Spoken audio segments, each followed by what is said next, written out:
La veille du jour où Janssen a quitté Paris, j'étais venue à midi à l'atelier pour ranger les photos dans les valises.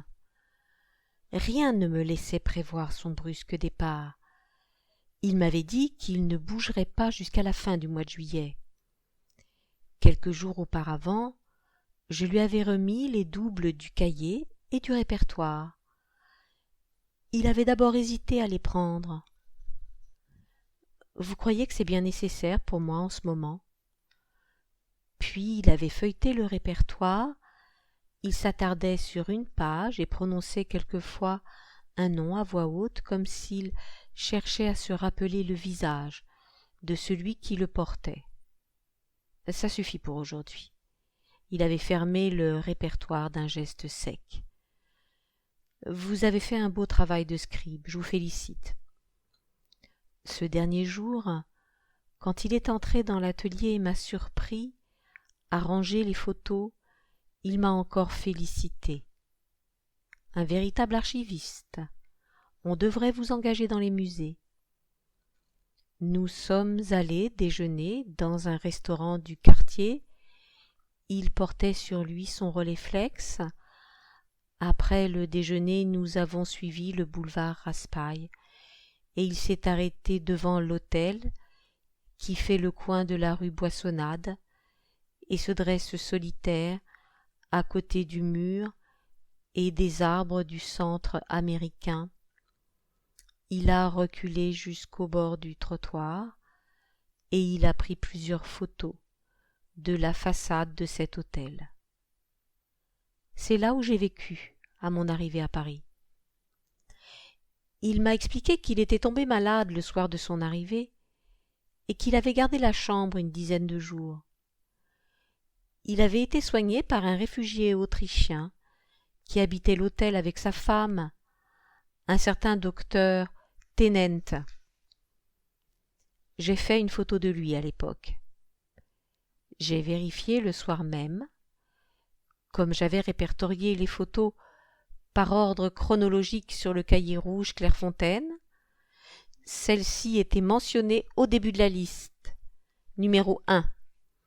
Docteur Tennent et sa femme, Jardin du Luxembourg, avril 1938. Mais je n'avais pas encore de photo de cet hôtel. Vous pourrez la rajouter à votre inventaire.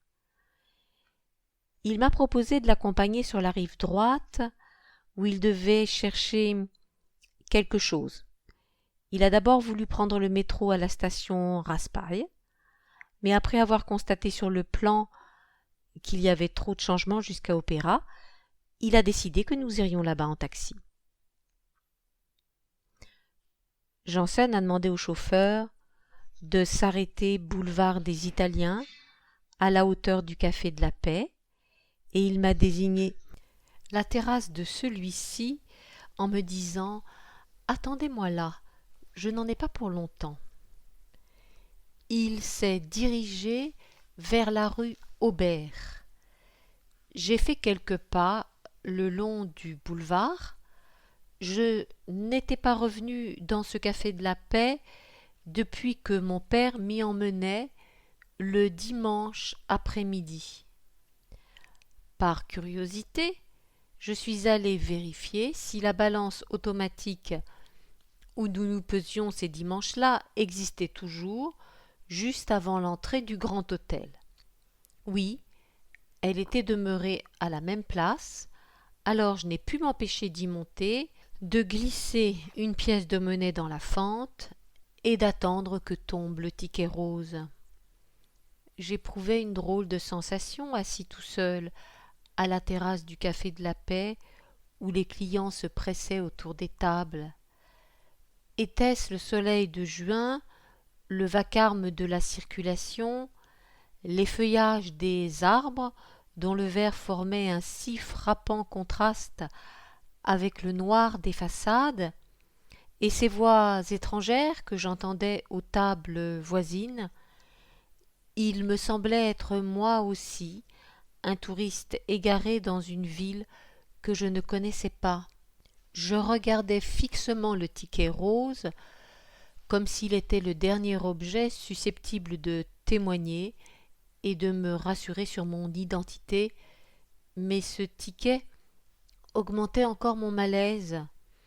Il évoquait une époque si lointaine de ma vie que j'avais du mal à relier au présent.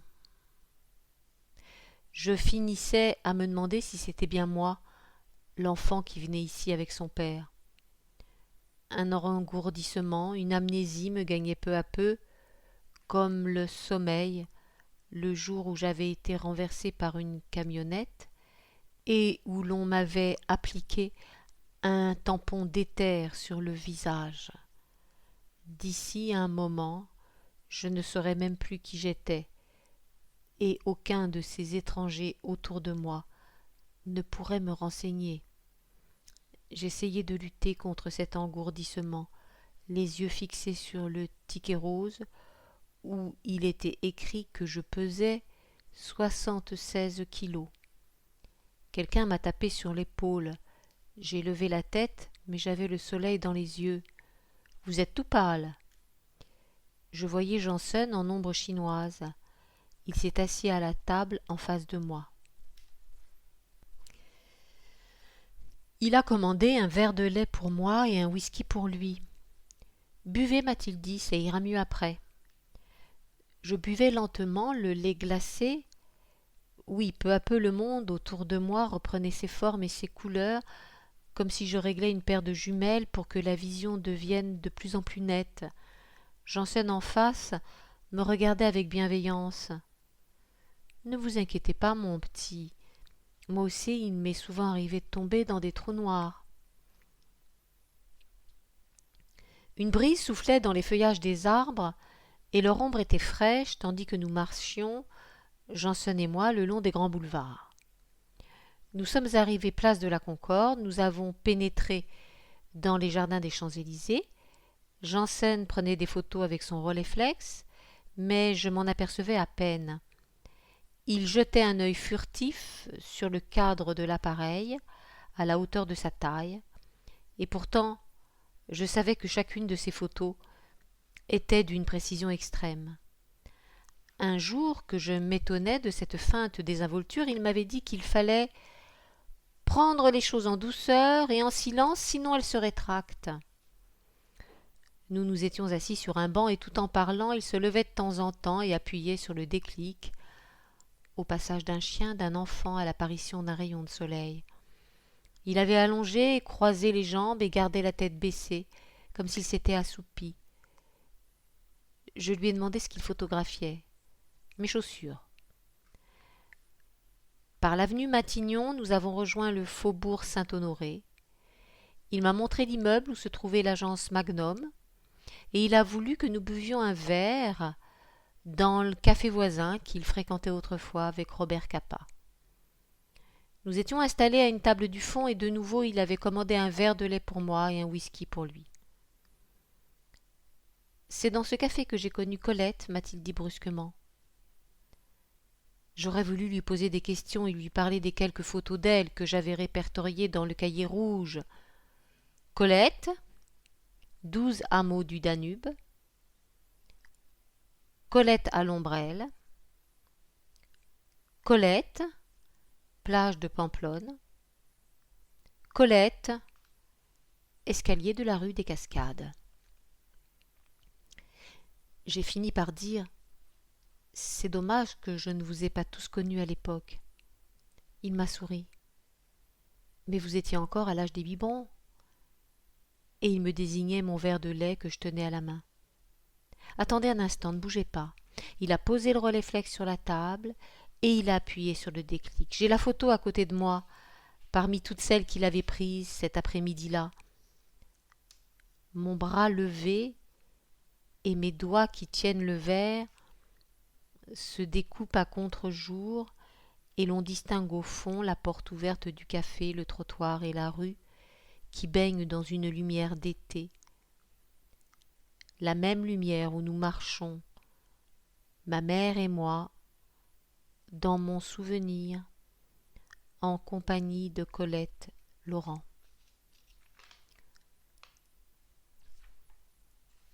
Après le dîner, je l'ai raccompagné jusqu'à l'atelier. Nous avons fait un long détour. Il me parlait plus que d'habitude et me posait pour la première fois des questions précises concernant mon avenir. Il s'inquiétait des conditions dans lesquelles je vivrais. Il a évoqué la précarité de son existence à Paris au même âge que moi. La rencontre de Robert Capa l'avait sauvé, sinon il n'aurait peut-être pas eu le courage d'entreprendre son métier. D'ailleurs, c'était Capa qui le lui avait appris. Minuit était déjà passé et nous bavardions encore sur un banc de l'avenue du Maine. Un chien pointer s'avançait seul sur le trottoir d'un pas rapide et il est venu nous renifler. Il ne portait pas de collier, il paraissait connaître Janssen. Il nous a suivis jusqu'à la rue Froidevaux, d'abord de loin, puis il s'est rapproché et il marchait à nos côtés. Nous sommes arrivés devant l'atelier et Janssen a fouillé ses poches mais n'a pas trouvé la clé. Il avait brusquement l'air harassé. Je crois qu'il avait trop bu. Je lui ai ouvert moi-même, avec le double qu'il m'avait confié. Dans l'embrasure de la porte, il m'a serré la main et il m'a dit d'un ton solennel « Merci pour tout ». Il me fixait d'un regard légèrement embrumé. Il a refermé la porte avant que j'aie eu le temps de lui dire que le chien était entré dans l'atelier en se glissant derrière lui. Le lendemain, j'ai téléphoné vers 11 heures à l'atelier, mais personne ne répondait. J'avais fait le signal qui était convenu entre Janssen et moi, raccroché au bout de 3 sonneries, puis composé de nouveau le numéro. J'ai décidé d'aller là-bas pour achever de ranger les photos. Comme d'habitude, j'ai ouvert la porte avec le double de la clé. Les 3 valises avaient disparu, ainsi que la photo de Colette Laurent et celle de Janssen et de Robert Capa qui étaient accrochées au mur. Sur la table basse, un rouleau de pellicule à développer. Je l'ai apporté cet après-midi-là au magasin de la rue de l'Ambre. Quand j'y suis revenu quelques jours plus tard, j'ai découvert dans la pochette que l'on m'avait remise toutes les photos que Janssen avait faites au cours de notre promenade dans Paris. Je savais bien que désormais ce n'était plus la peine de l'attendre. J'ai fouillé les placards de la mezzanine, mais ils ne contenaient plus rien. Pas un seul vêtement, pas une seule chaussure. On avait enlevé les draps et les couvertures du lit, et le matelas était nu. Pas le moindre mégot dans les cendriers, plus de verre, ni de bouteilles de whisky. Je me faisais l'effet d'un inspecteur de police qui visitait l'atelier d'un homme recherché depuis longtemps, et je me disais que c'était bien inutile, puisqu'il n'y avait aucune preuve que cet homme ait habité ici, pas même une empreinte digitale. J'ai attendu jusqu'à 5 heures, assis sur le canapé, à consulter le cahier rouge et le répertoire. Apparemment, Janssen avait emporté les doubles des cahiers. Peut-être Nicole allait-elle sonner, et il faudrait que je lui dise que désormais nous risquerions d'attendre Janssen pour rien, et qu'un archéologue, au cours des prochains siècles, nous retrouverait momifiés tous les deux sur le canapé. La rue Froidevaux serait l'objet d'une fouille. Au coin du cimetière Montparnasse, on découvrirait le mime Gilles, transformé en statue, et l'on entendrait battre son cœur, et le magnétophone derrière lui diffuserait un poème qu'il avait enregistré de sa voix métallique. Démons et merveilles, vents et marées. Une question m'a brusquement traversé l'esprit. Qu'était devenu le pointer qui nous avait suivis hier soir et qui avait pénétré dans l'atelier à l'insu de Janssen? L'avait-il emmené avec lui? Aujourd'hui que j'y pense, je me demande si ce chien n'était pas tout simplement le sien. Je suis retourné dans l'atelier plus tard, à l'heure où le soir tombait. Une dernière tache de soleil s'attardait sur le canapé. Entre ces murs, la chaleur était étouffante. J'ai fait glisser la baie vitrée. J'entendais le bruissement des arbres et les pas de ceux qui marchaient dans la rue. Je m'étonnais que le vacarme de la circulation se fût interrompu du côté de Denfert-Rochereau, comme si la sensation d'absence et de vide que laissait Janssen se propageait en ondes concentriques et que Paris était peu à peu déserté. Je me suis demandé pourquoi il ne m'avait pas prévenu de son départ. Mais ces quelques signes suggéraient bien une disparition imminente.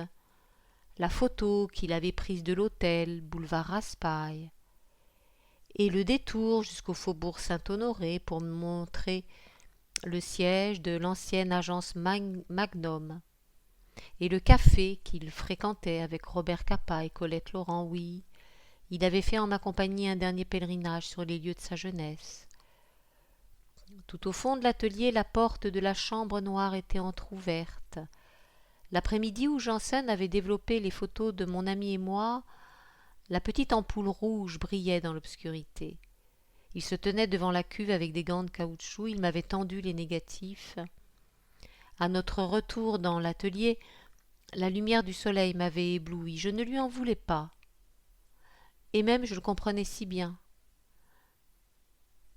J'avais noté chez lui certaines manières d'agir et certains traits de caractère qui m'étaient familiers. Il m'avait dit « Ne vous inquiétez pas, mon petit, moi aussi il m'est souvent arrivé de tomber dans des trous noirs. » Je ne pouvais présager de l'avenir, mais d'ici une trentaine d'années, quand j'aurai atteint l'âge de Janssen, je ne répondrai plus au téléphone et je disparaîtrai comme lui, un soir de juin, en compagnie d'un chien fantôme. 3 ans plus tard, un soir de juin, qui était bizarrement l'anniversaire de son départ, j'ai beaucoup pensé à Janssen, non pas à cause de cet anniversaire, mais un éditeur venait d'accepter de publier mon premier livre et j'avais dans la poche intérieure de ma veste une lettre qui m'annonçait la nouvelle. Je me suis souvenu qu'au cours de la dernière soirée que nous avions passée ensemble, Janssen s'était inquiété de mon avenir, et aujourd'hui on m'avait donné l'assurance que mon livre paraîtrait bientôt. J'étais enfin sortie de cette période de flou et d'incertitude pendant laquelle je vivais en fraude. J'aurais voulu que Janssen soit à côté de moi pour partager mon soulagement. J'étais assis à la terrasse d'un café proche de la rue Froidevaux, et un instant j'ai eu la tentation d'aller sonner à l'atelier, comme si Janssen était toujours là. De quelle manière aurait-il accueilli ce premier livre? Je n'avais pas respecté les consignes de silence qu'il m'avait données le jour où nous avions parlé de littérature. Il aurait sans doute jugé tout cela trop bavard. Au même âge que moi, il était déjà l'auteur de plusieurs centaines de photos, dont quelques-unes composaient Neige et Soleil. Ce soir-là, j'ai feuilleté Neige et Soleil. Janssen m'avait dit qu'il n'était pas responsable de ce titre anodin et que l'éditeur suisse l'avait choisi lui-même sans lui demander son avis. À mesure que je tournais les pages, je ressentais de plus en plus ce que Janssen avait voulu communiquer et qu'il m'avait gentiment mis au défi de suggérer moi aussi avec les mots. Le silence. Les 2 premières photos du livre portaient chacune la même légende. O140. Elle représentait l'un de ces groupes d'immeubles de la périphérie parisienne, un jour d'été. Personne dans la cour, ni à l'entrée des escaliers, pas une seule silhouette aux fenêtres. Janssen m'avait expliqué que c'était là où avait habité un camarade de son âge, qu'il avait connu au camp de Drancy. Celui-ci, quand le consulat d'Italie avait fait libérer Janssen du camp, lui avait demandé d'aller à cette adresse pour donner de ses nouvelles à des parents et à une amie. Janssen s'était rendu au 140, mais il n'y avait trouvé personne de ceux que lui avait indiqué son camarade. Il y était retourné après la libération, au printemps de 1945, en vain. Alors, désemparé, Il avait pris ces photos pour que soit au moins fixé sur une pellicule le lieu où avaient habité son camarade et ses proches. Mais la cour, le square et les immeubles déserts sous le soleil rendaient encore plus irrémédiable leur absence. Les photos suivantes du recueil étaient antérieures à celles du 140, car elles avaient été faites quand Janssen était réfugié en Haute-Savoie. Des étendues de neige, dont la blancheur contrastait avec le bleu du ciel, sur les pentes des points noirs, qui devaient être des skieurs, un téléphérique de la taille d'un jouet, et le soleil là-dessus, le même que celui du 140, un soleil indifférent.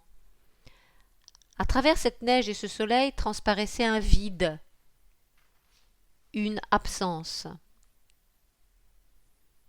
Quelquefois Janssen photographiait de très près des plantes, une toile d'araignée, des coquilles d'escargots, des fleurs, des brins d'herbe, au milieu desquels couraient des fourmis. On sentait qu'il immobilisait son regard sur un point très précis pour éviter de penser à autre chose. Je me suis rappelé le moment où nous étions assis sur le banc, dans les jardins des Champs-Élysées et où, les jambes croisées, il photographiait ses chaussures. Et de nouveau les pentes des montagnes d'une blancheur éternelle sous le soleil, les petites rues et les places désertes du midi de la France, les quelques photos qui portaient chacune la même légende, Paris en juillet. Ce mois de juillet, de ma naissance, où la ville semblait abandonnée. Mais Janssen, pour lutter contre cette impression de vide et d'abandon, avait voulu capter tout un aspect champêtre de Paris, rideaux d'arbres, canal, pavés à l'ombre des platanes, cours, clocher de Saint-Germain-de-Charonne, escalier de la rue des Cascades. Il était à la recherche d'une innocence perdue et de décors faits pour le bonheur et l'insouciance, mais où désormais on ne pouvait plus être heureux.